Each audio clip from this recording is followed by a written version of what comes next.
filosofía, doctorado en lenguas semíticas. Qué maestro, ¿verdad? Digo, Carlos, ya tengo el maestro de clase de adultos. Dice, sí, ¿quién es, pastor? Le digo, ¿tú? Me dice, no. Digo, ¿por qué? Dice, yo enseño en la Iglesia Católica, soy profesor, y ahí los alumnos me escuchan porque yo soy profesor. Pero para enseñar en la iglesia, se decía el don de la enseñanza, yo no lo tengo. Agárrate, Pancho. Me dejó frío el tipo, ¿verdad? Digo, bueno, vamos a pensarlo, de una salida, vamos a pensarlo, ¿no? Pero me quedó la espinita ahí, ¿verdad? No tengo el don de la enseñanza. A buscar, a estudiar el asunto de los dones, ¿no? Fue un desafío para mí. ¿Saben quién llegó a ser maestro de esa clase de escuela americana? Un hermano carpintero. Y Carlos Beas, el doctorado en lengua semítica, profesor de la Universidad Católica, se sentaba ahí a escuchar la clase de este carpintero. Porque este hermano tenía el don de la enseñanza. Ese fue para mí el descubrimiento. Hasta ahora, con Carlos Beas, tenemos una amistad. Y yo después me hice socio de él y le dije, mira, tú estudiaste hebreo, yo no estudié hebreo. Y yo estoy haciendo esta serie y vamos a reunir 2 veces a la semana y tú me ayudas con esta cuestión. Hicimos una sociedad, aprendí con él tremendo, ¿no? Pero ¿qué estoy diciendo con esto? En medio de nuestro entusiasmo aparece el boom, ya sé, ahí viene, o sea, al ojo nomás decimos nosotros, ¿verdad? Pero él me enseñó, me llamó la atención al hecho de que los ministerios que se desarrollan en la iglesia tienen que estar fundamentados en los dones espirituales. Yo empecé como loco a estudiar sobre los dones, me leí todos los libros que había en disponibilidad. Después que ya hice mi propia articulación, wow, eso me llevó a cambiar todo mi perspectiva ministerial. Por eso es que ahora dentro del programa de discipulado que tenemos en las iglesias que hemos pastoreado, tenemos un nivel básico, un nivel intermedio, donde uno de los cursos es el Espíritu Santo, su persona y su obra, y ahí estudiamos los dones y el fruto del Espíritu. Y ayudamos a los hermanos a descubrir sus dones, porque luego y hacemos una explicación de cómo ciertos dones se expresan en estos ministerios, cómo para hacer estos ministerios se requieren ciertos dones, y las personas entonces se van integrando a los ministerios en función de aquellos dones que han recibido del Señor. Porque dice Pablo que todos hemos recibido dones. Los dones no se solicitan, los dones se descubren, porque los dones son dados en el momento de nuestra conversión. Entonces, el llegar a descubrir todo eso fue para mí tremendo. Cambió el rumbo de mi ministerio. Originado por un laico, documentado. Alabados al Señor por esos laicos, ¿verdad? Que me puso entre la espada y la pared ahí, y wow, fue todo un descubrimiento, ¿no? Otra vez, la formación de la mente cristiana. Necesitamos ayudar a cada miembro de la iglesia a descubrir su lugar dentro del cuerpo de Cristo, porque todos tienen ministerios, todos. No todos van a ser fieles en el cumplimiento de sus ministerios, pero eso ya es la responsabilidad de esa persona con Dios. Pero mi tarea es enseñarle a descubrir sus dones, a ubicarse en el ministerio, decir, estos son los ministerios que tiene la iglesia, aquí puedes servir. Si sirves o no sirves, es asunto tuyo, ¿verdad? Y tienes que dar cuenta al Señor. ¿Para qué estás peleando con la gente? ¿No? Entonces, es importante, desde esa perspectiva, captar esto de la mente cristiana, ¿ok? Es parte de la perspectiva que tenemos que proyectar sobre nuestros ministerios. Bien, vamos a pasar a un documento también muy importante, Grupo Naranja, el de Barnett Sternagel, el diálogo del milenio, formación teológica de liderazgo evangélico.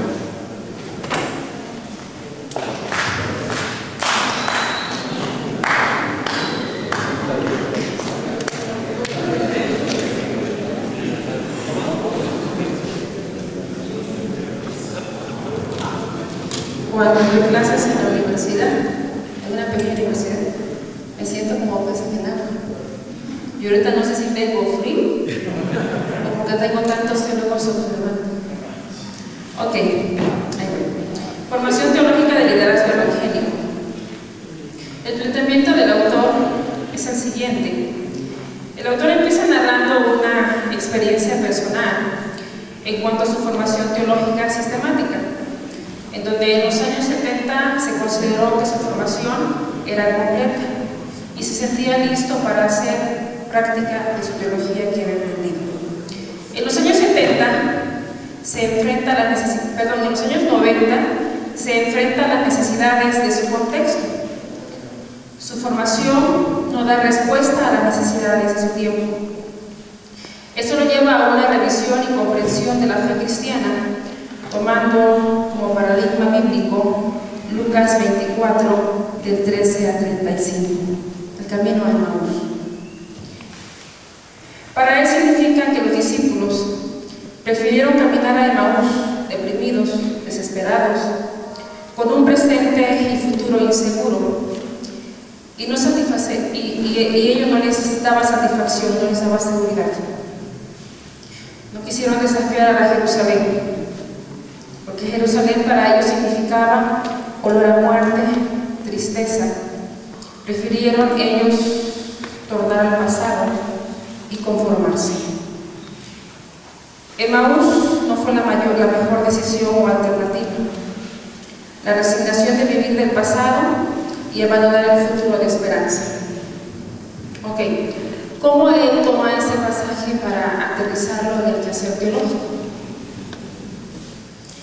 Él sospecha que las instituciones teológicas no han sido capaces de discernir los tiempos ni los cambios en que vivimos.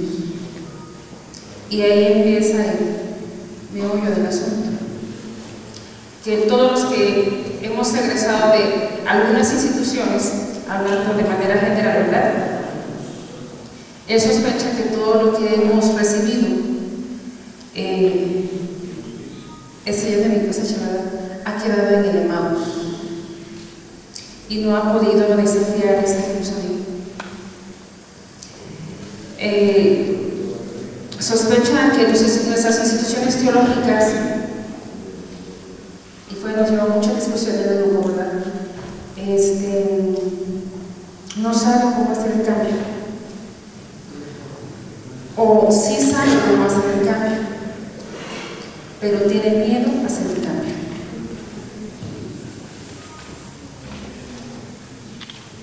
Él da las siguientes sugerencias. La palabra teológica pronunciada en nuestro contexto, necesitamos tener la perspectiva de la realidad de vida. Necesitamos saber, en lo que decía el hermano ayer o los días pasados, la economía, la política, el nivel social. Debemos analizar el pasado, ver todos los cambios para poder engranar, sintonizar con el presente. Yo aquí tengo un ejemplo, la inmoralidad sexual. Vemos que por todos los años, por todos los siglos, ha habido inmoralidad sexual. Yo siempre digo, en el tiempo del canto, ¿verdad? En la zona rural, en el caso de la zoofilia, que se da actualmente, pero no tanto como antes, ¿no? Y que ahora estamos enfrentándonos a el cibersexo. ¿Sí? Nos estamos enfrentando a intercambio de parejas. Nos estamos enfrentando a que nuestros mismos líderes religiosos nos dicen que mientras estemos de acuerdo en la intimidad sexual, no pasa nada.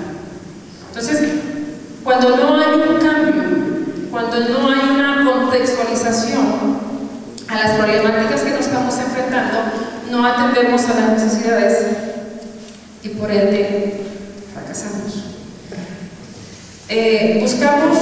Dice que busquemos con cautela, que busquemos el lenguaje de nuestra realidad. Dice que busquemos la sintonía con el tiempo presente y seamos fieles a la vocación teológica de la comunidad de fe a la cual somos parte. Da la siguiente sugerencia, dice que la formación teológica dice que debe de ser íntegra, la atención debe de ser integral. Viene a mi mente Lucas 2:52. Jesús crecía, habla de su estatura, habla de la sabiduría, de la relación con Dios y de la parte socioemocional. Y actualmente la teología debe atender de manera integral sobre esas 4 áreas. Él dice, hacer teología significa abandonar cualquier tentativa de descubrir la realidad y fabricar presunciones fáciles para asumir la agonía de la novedad de este tiempo en que los sueños amenazan convertirse en pesadillas. Se recomienda que retornemos de Emaús y desafiemos Jerusalén. Gracias.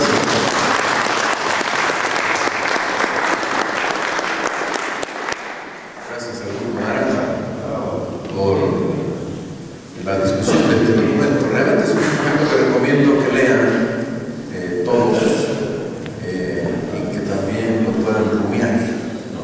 Porque es fundamental. Señala la cuestión de la educación teológica como crucial en este asunto de la renovación de la Iglesia. Valdir Sturlagan es un teólogo brasileño de ascendencia alemana, una persona de Río Grande do Sul, en Brasil, y él es miembro de la Fraternidad Teológica Latinoamericana también, ¿no? Y él sacó su doctorado en teología en Chicago, en la Escuela Luterana de Teología. Entonces, él cuenta parte de esa crisis que vivió, ¿verdad?, cuando hizo todos sus estudios teológicos. Y lo que mencionaba la hermana, yo creo que es muy importante y me permite hacer un señalamiento al respecto. Los cristianos, históricamente hablando, por esta influencia católica que tenemos, hemos dado mucho énfasis a lo que se conoce como la teología del deber, pero hemos dedicado muy poco esfuerzo a la teología del placer. Los cristianos no solemos hablar del placer humano. Y el placer es una dimensión de nuestra corporeidad que es fundamental y que viene a través de diversas vías, entre las cuales está el placer sexual, que es una de las dimensiones. ¿Qué quiero decir con esto? Muchas de las problemáticas, especialmente las problemáticas sexuales, como crisis que vivimos en nuestras iglesias cristianas, se deben, por un lado, a la defectuosa enseñanza que tenemos respecto a la sexualidad y, por otro lado, a la inmadurez de las personas que hacen decisiones, lógicamente, contrarias a la Escritura. Pero es responsabilidad de la Iglesia discipular de manera integral, enseñar, como decía Juan Stam, que somos personas completas, que no solo somos almas, que somos cuerpos y que sabemos amar, que sabemos llorar, que nos frustramos, que nos enojamos, pero que amamos apasionadamente. Yo amo apasionadamente a mi esposa, amo a mis hijos. Pero nos cuesta como cristianos, por ejemplo, aún a nivel de la pareja, hablar del placer. ¿No es verdad? Casi no se toca ese tema. Es un tabú.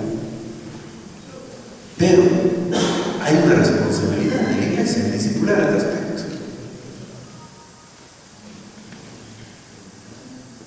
Necesitamos, a veces pensamos que las charlas sobre sexualidad y todo hay que dárselo a los adolescentes y a los jóvenes. Se supone que los adultos ya somos expertos en eso, pero no, somos ignorantes también, si es que no hemos recibido la instrucción adecuada. ¿No? A veces una relación de pareja se torna una relación casi por obligación. Ahí está fuera de la relación de pareja la dimensión integral. Es muy importante desarmar muchos de estos mitos que hay. Esta no es una conferencia sobre sexualidad, pero solamente estoy planteando vías necesarias de reflexión.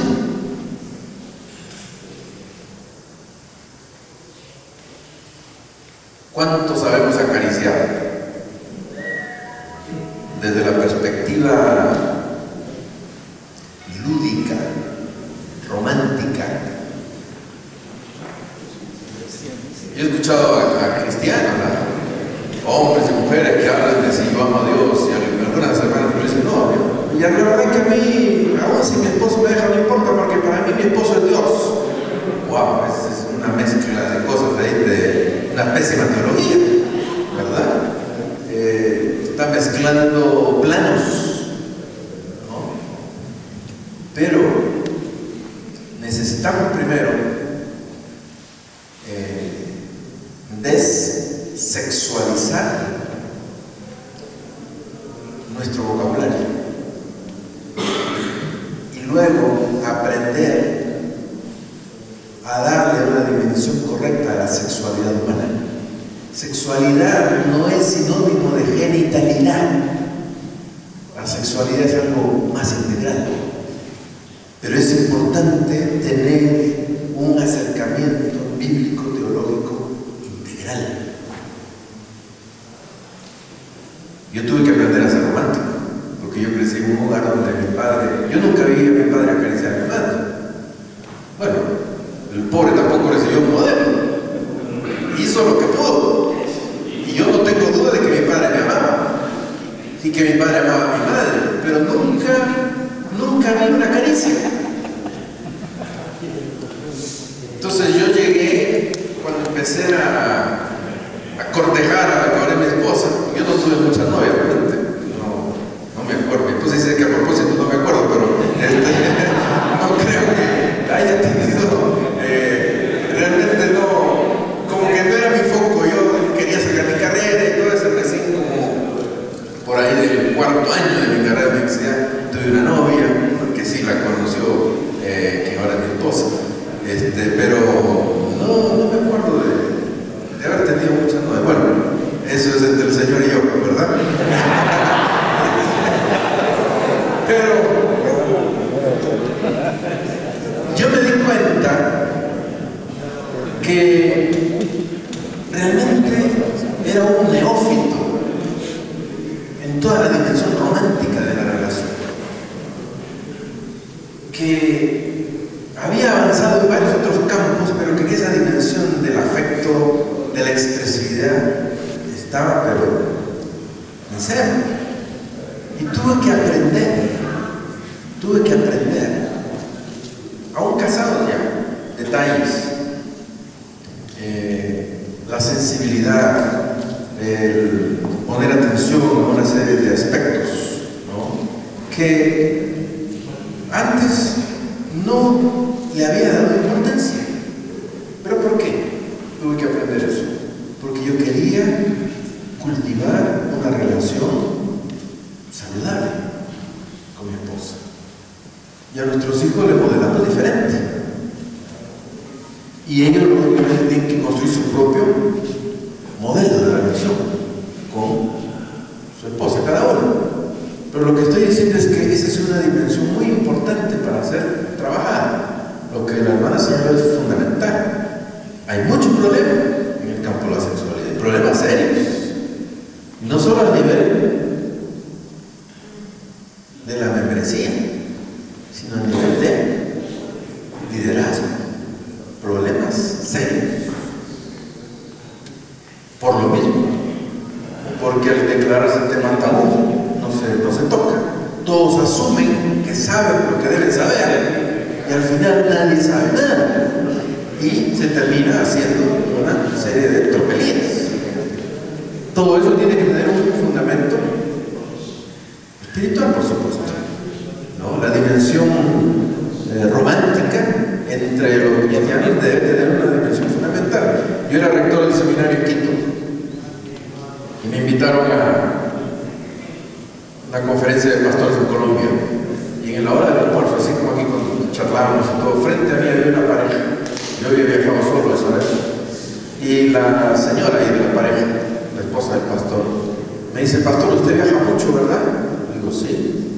Era rector del seminario teológico nacional sudamericano y también era director de ministerios pastorales de la región Sama. Entonces estaba viajando para todo lado. Yo no me di cuenta de por dónde venía la pregunta hasta que me la hizo. Dice: si usted viaja tanto, ¿por qué su esposa confía en usted? ¿Qué pregunta, no? Yo me quedé pensando, dije, la verdad, nunca me habían hecho esta pregunta. Y le digo: se me ocurre que mi esposa confía en mí no solo porque tenemos 10 años de casados. En esa época teníamos 10 años, ahora tenemos 33. Creo que ella confía en mí no solamente porque tengamos 2 hijos.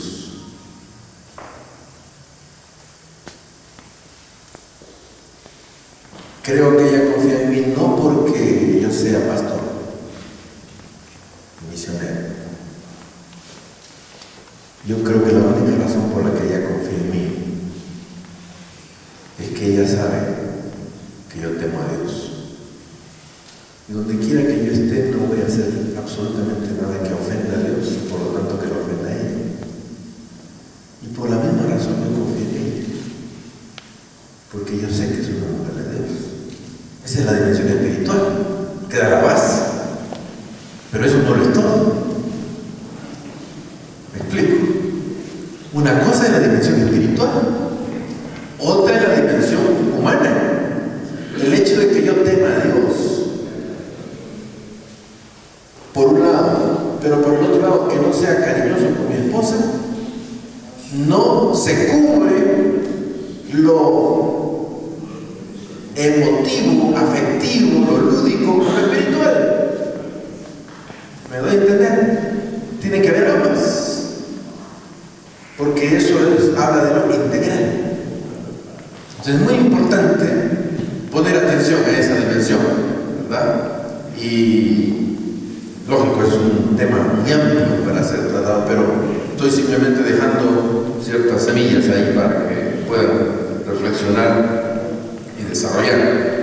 Por eso les recomendaba este programa. Me dijo un pastor aquí que había hecho este programa de Irene. Irene tiene uno de los módulos tremendos, muy buenos, donde precisamente se trata el tema de la sexualidad humana desde una perspectiva bíblico-teológica, ¿no? Y se trabaja mucho hay otro módulo sobre la comunicación conyugal, por ejemplo, ¿verdad? Tremendo, ¿no?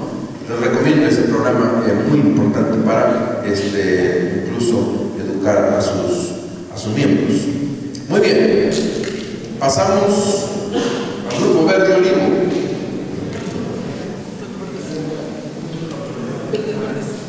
La iglesia frente al desafío de la posmodernidad y el pluralismo. Verde Olivo.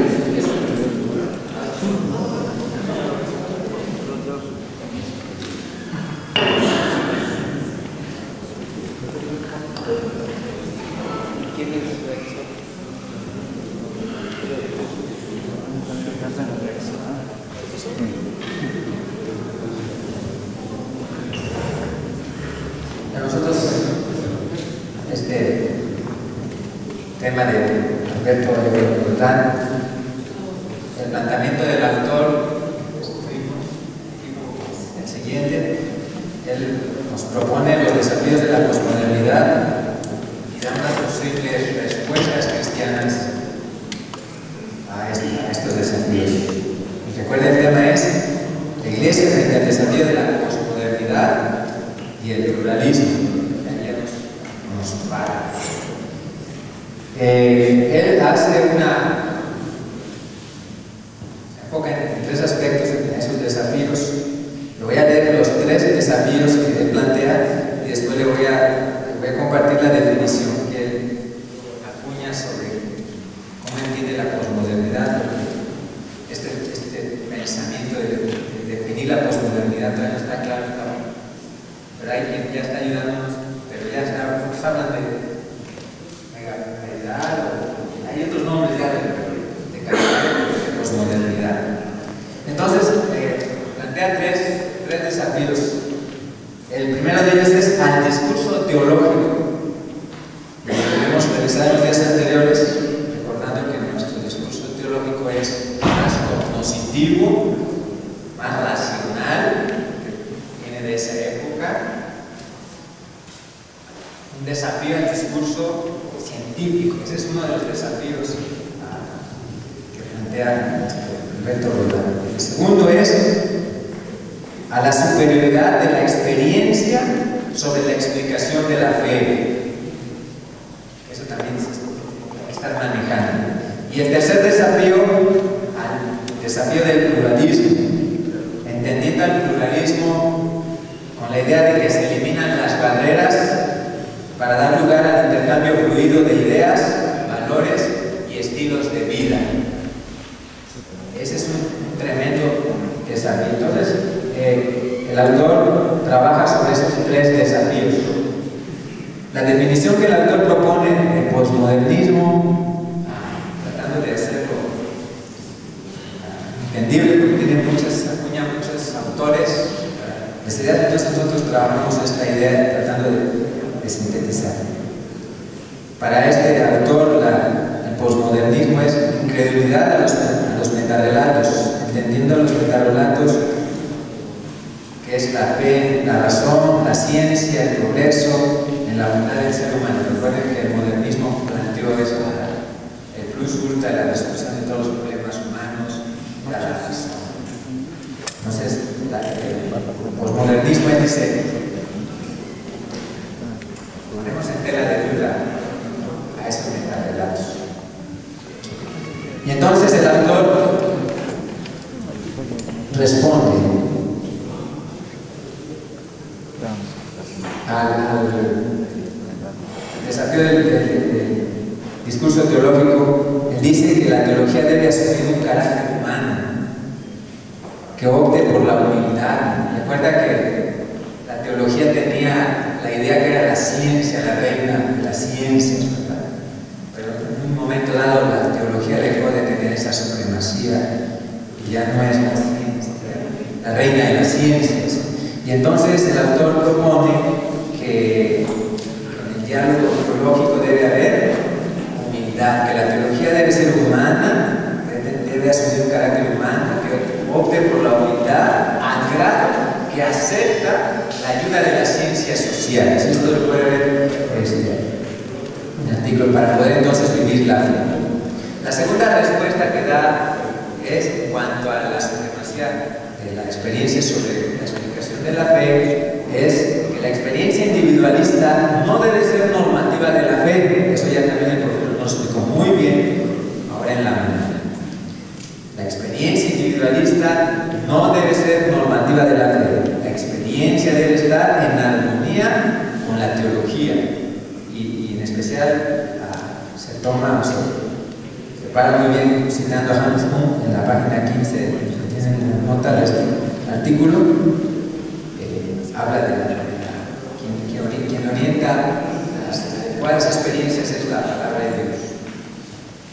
Y la tercera respuesta es la que más luchamos en entender y no de una buena opción. Él da 4 opciones que retoma de Berger. La primera es en cuanto al pluralismo. desafíos de credos, de religiosidad. Él plantea estas 4. Número 1, la negociación cognoscitiva, que no la aclara satisfactoriamente. Número 2, la rendición cognoscitiva, es decir, dar toda la razón a los adversarios de la fe. Número 3, el atrincheramiento cognoscitivo, en 2 dimensiones. Un atrincheramiento a la defensiva, es decir, tengo la razón, estás mal. Y la otra es la ofensiva, intentando reconquistar el terreno perdido por imposición al estilo de la conquista española.